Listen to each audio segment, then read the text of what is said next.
Welcome back. You're listening to the discussion Transforming Federal HR Processes, sponsored by Cornerstone On Demand on Federal News Radio, part of the Federal News Network. I'm your host, Jason Miller.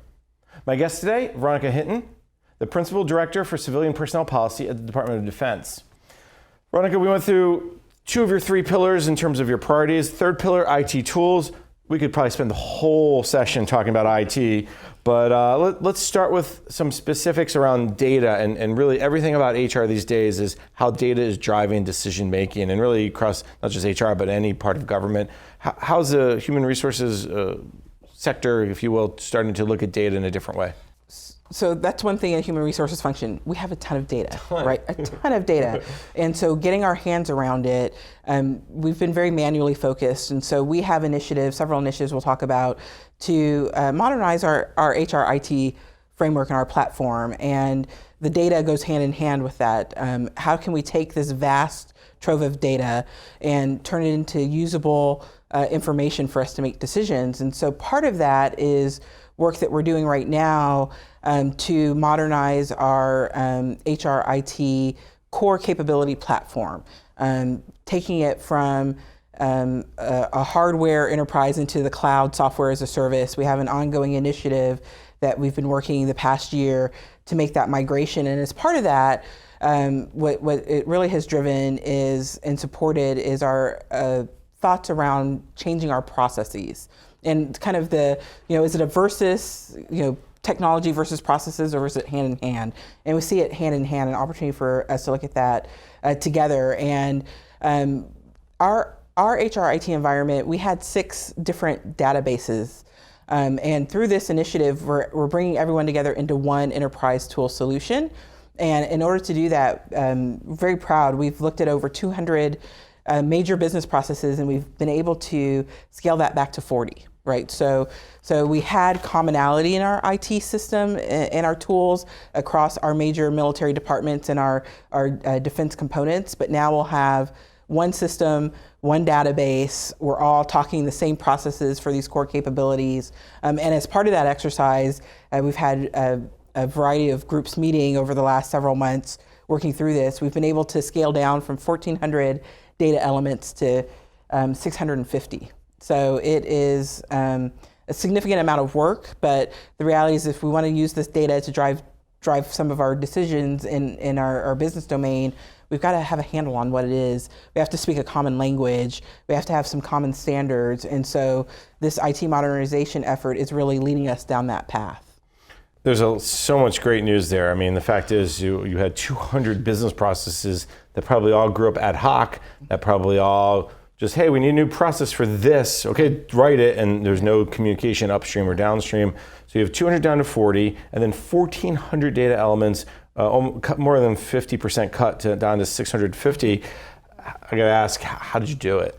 Oh, a Herculean lift, very painful, and some great work led through our IT reform, as well as through our HR IT experts from the functional side of it coming together. And it's really, we've just been sequestering groups of experts at a variety of sites across the country to come together and just tear into it and look at, so you may call it leave, I may call it vacation.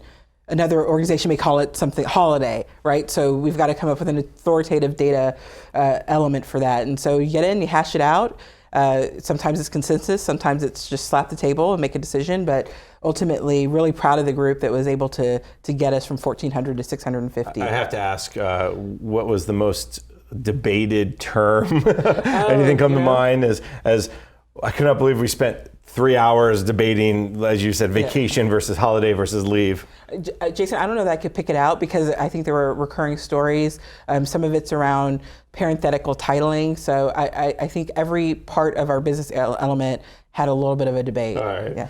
Well, that's an incredible lift, and you guys should be congratulated as long as everyone continues down that path that we're going to follow the taxonomy. Well, and we really do have to, because if we want to get away from customization and be able to really acquire off-the-shelf business analytics tools, we've got to have kind of forward-looking, streamlined, enterprise, agreed-upon data and processes. How much is data driving your decision making today? Can you quantify it in some way?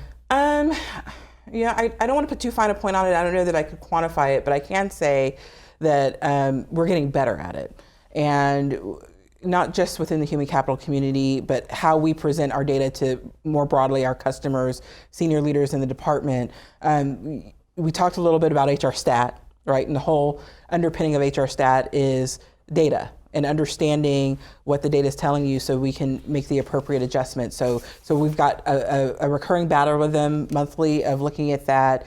All of our components are now looking at key performance indicators that are then driving the discussions we're having in these different work groups of where should we focus effort, where should we focus resources, how do we know what the health of the department is, the workforce. So it's never too, I would say planning and data are two primary focus areas of where we're trying to drive modernization. And so it goes hand in hand into everything that we think about in the human capital community in the department. Well, the other piece of this is not just the data of time to hire or make sure that we all call vacation, but it's also the idea of, okay, do we have a group of people who are going to retire soon? Hey, everyone who does, let's make it up, help desk services. I know a lot of that's outsourced, but let's just, for our sake of discussion here, there's 30 people in that group and 28 of them are 60 and above. They may retire soon. Do you have that is also, you talk about planning, is that the other piece where this data is coming in handy? Absolutely. Workforce planning, we have a section dedicated to that. And in the department, when we have such a large workforce, we have to manage it through functional communities. And we work with our functional community partners to give them the data that they need to be able to make those decisions. Is there a tsunami coming? Is there a shift in skilling? There's an example I like to use where I'd really like to get to and what we're driving to. I sat in a meeting recently with some fellow Chicos, and one of the Chicos pulled out a tablet with visualization at her fingertips of the health of the workforce in that agency and the time to hire, attrition, retirement projections, different things. She said, hey, Veronica, look at this. Look what I could do. And we were sitting in Charlottesville, Virginia, right? So we were outside of the area. And I thought, how amazing is that? She can make some real-time decisions. And then imagine if we could incorporate artificial intelligence into that to have it tell us, you've got an issue looming over here. You need to put your attention, make some decisions. I like to use the example, if we need aircraft readiness at 80% and we know that our maintainers manning rate is at 60%, be able to right there say, the machine is telling us something. And oh, by the way, I have these direct hire authorities that I need to just go ahead and turn it on until I can get healthy. Otherwise, we're going to have impact to mission, right? That's where we want to go. I know several agencies in the civilian world are going down that path. We've done several interviews with the National Institutes of Health, and the FDA are doing a lot around both succession planning, but also the hiring side. You brought up artificial intelligence, machine learning. You did not bring up, and I have to say I'm a little surprised, robotics process automation. I know RPA is big in the financial management world. I could see the similar benefits in the HR world. Maybe talk through what you're thinking around AI, ML, RPA, and any other acronym we can think of. Yeah, so the department is big and vast, and there are ongoing initiatives sponsored by the Chief Information Officer's office to think about how we use AI across the department. I would say specifically within the human capital community, it's where we want to get to. I think there are pockets, very distributed pockets of it, but there's not necessarily a key central strategy at this point of where can we leverage AI in improving our human capital. I think our first step is let's get to the cloud and get to a software solution, and then let's continue to rationalize our IT portfolio in HR, our talent management, our succession, our workforce planning, where are there opportunities to introduce RPAs and other business analytics tools. But you're right, we need to, I think, because we as a profession have historically focused on kind of the checklist approach to doing HR, the compliance piece of that, which is understand the regulations, understand the statute, and check all those boxes. I think those are things that we could have an RPA or have technology do for us so that we can free up our HR professionals to focus more on performance outcomes and outputs. So definitely on the agenda. And you mentioned, I think, the beginning of this segment discussion about you have a lot of manual processes still, and what I've seen from in the financial world is they were happy to get rid of some of those manual processes and let the bot, if you will, the computer just kind of fill in the blanks where you needed to fill in. So I imagine that you, as you kind of move to the cloud, as you said, modernize, you'll have those opportunities. And that actually gives us a great segue to the last part of our discussion, which is the future. We've talked a lot about the current and the past, right. But if as you look forward, and there's a ton of opportunities for you, if we have this conversation again 2, 3, 4 years from now, what's going to change? You hope what's going to be the biggest differences besides maybe some RPA? Well, there you go. Maybe. So I talked about earlier that the National Defense Strategy is calling upon us to talk about and explore kind of innovative new non-traditional ways of reaching talent. And so I think if we came back in 2 years, you're going to see just a continued expansion of new ways of attracting talent, expanding our recruitment. Right, we from post and pray to go to talent. Right, go find the talent, go out, recruit, start really think about how we get out there in the communities, how we form partnerships with academia and with industry, and bring that into the federal space. 2 to 4 years, maybe thinking about what are some different ways that we compensate our most highly skilled, sought-after workforce, and exploring ways that we can introduce that into the department more differently. But I think one thing that won't change is merit systems principles. As we think about new ways of doing that, doing the business of HR, I think what underpins all of it, whether it's hiring, whether it's performance, whether it's retention, is making sure that we adhere to our merit system principles. And I would be remiss if I didn't bring that up as a leader in the federal human capital community, because it's just it's such a foundation. Sometimes we take it for granted. It goes without saying, but 2 to 4 years, merit system principles, preserving veterans, promoting diversity are always going to be things that we're going to think about. But we just need to think about what does that look like in the new way that we compete for talent. You bring up the new ways to kind of attract and recruit. There's been a lot of push to kind of, if you'll go outside of the typical, I love the phrase post and pray. Are there certain things that you're doing today that you could see doing more of, whether it's not just job fairs, but targeted job fairs, or even non-traditional, like I had a conversation, for instance, most recently with the National Security Agency, part of DoD, and they have a Codebreaker Challenge, and that Codebreaker Challenge, they put a puzzle up and have people solve the cybersecurity challenge, and they found that's a great way to recruit people too, because all of a sudden someone goes, oh, this government thing is not all about whatever they thought it was. Right. No. So that's a great example. I could probably come up with many examples in the cyber area, because you have to. That's you have easy. to be innovative. We have financial management. How do you get those people? Exactly.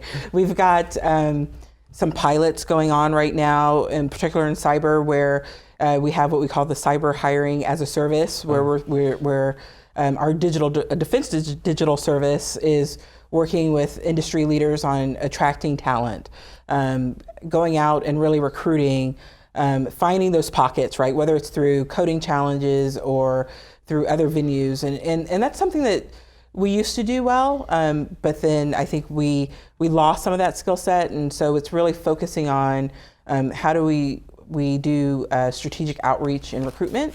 And we recently published a new plan, a new strategic outrecruitment. I can't say that. Strategic outreach and recruitment plan that really focuses on how we improve that capability in the department. So I think that's one area. The other where we've seen it is some of the hiring fairs that you talked about.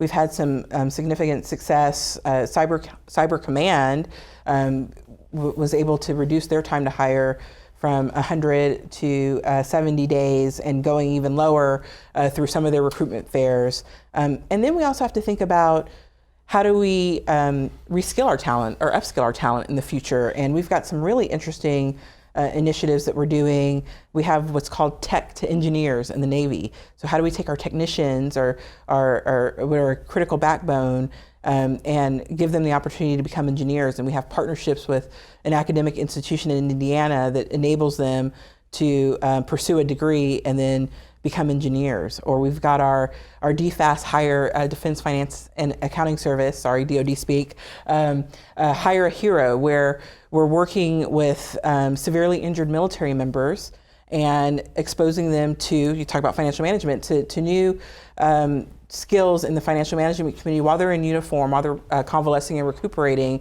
so that when they then separate, we can hire them into those hard to fill financial management civilian positions. And so that's another way we're targeting talent. I think the reskilling, upskilling piece becomes even more important as this technology plays into it. I mean, even in your world of the Chief Human Capital Officer, you'll have to think about what's the HR professional look like in the future. Mm-hmm. I think that's another key question that you'll have to deal with soon enough. Yes, absolutely. And it can't be compliance-based. It is that performance pivot. I think that's a key piece. Veronica, this has been a fascinating conversation. Unfortunately, though, we're out of time. I know we could talk longer. So let me thank my guest, Veronica Hinton, the Principal Director for Civilian Personnel Policy at the Department of Defense. Veronica, thank you so much for taking the time. Thank you so much for having me, Jason. I'm Jason Miller, and you've been listening to the discussion, Transforming Federal HR Processes, sponsored by Cornerstone On Demand, on Federal News Radio, part of the Federal News Network. For more on this discussion, visit federalnewsnetwork.com and search Cornerstone.